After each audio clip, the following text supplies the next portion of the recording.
Nâng ngày khi dương ở nhà đã có trở tới caឧបករណ៍តាមដានទូតាមដានម៉ូតូដូចយើងជាអ្នកដឹកជញ្ជូនឬក៏យើងនៅបន្ទប់ជួលនៅអីចឹងទៅម៉ូតូយើងពេលខ្លះទៅវាពិបាកចេញចូលមើលអញ្ចឹងឬក៏ពេលខ្លះអ្នកដែលគាត់ខាងដឹកជញ្ជូនគាត់ខ្លាចមានចោលមានអីឆក់យកម៉ូតូគាត់ពេលយប់អីចឹងអាចប្រើឧបករណ៍របស់ខ្ញុំនេះបានគឺប្រភេទ AirTag ដូចជារបស់ Apple ដែរទេប៉ុន្តែនេះក្រុមហ៊ុន Hogo អ្នកផលិតត្រឹមតែ$10ទេបងប្អូននៅចង់បានអាចដាក់កំងបានព្រោះខ្ញុំអត់មាននៅក្នុងស្តុកទេតើបងប្អូនយកបានខ្ញុំកំងឲ្យអញ្ចឹងណា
នឹងហើយគ្នាយើងអ្នកដែលគាត់ត្រូវការ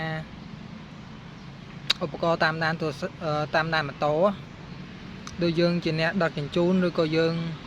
នៅបន្ទប់ជួលនៅអីចឹងទៅម៉ូតូយើងពេលខ្លះទៅវាពិបាកចេញចូលមើលអញ្ចឹងឬក៏ពេលខ្លះអ្នកដែលគាត់ខាងដឹកជញ្ជូនគាត់ខ្លាចមានចោលមានអីឆក់យកម៉ូតូគាត់ពេលយប់អីចឹងអាចប្រើឧបករណ៍របស់ខ្ញុំនេះបានគឺប្រភេទ AirTag ដូចជារបស់ Apple ដែរទេប៉ុន្តែនេះក្រុមហ៊ុន Hogo អ្នកផលិតត្រឹមតែ$10ទេបងប្អូននៅចង់បានអាចដាក់កំងបានព្រោះខ្ញុំអត់មាននៅក្នុងស្តុកទេតើបងប្អូនយកបានខ្ញុំកំងឲ្យអញ្ចឹងណា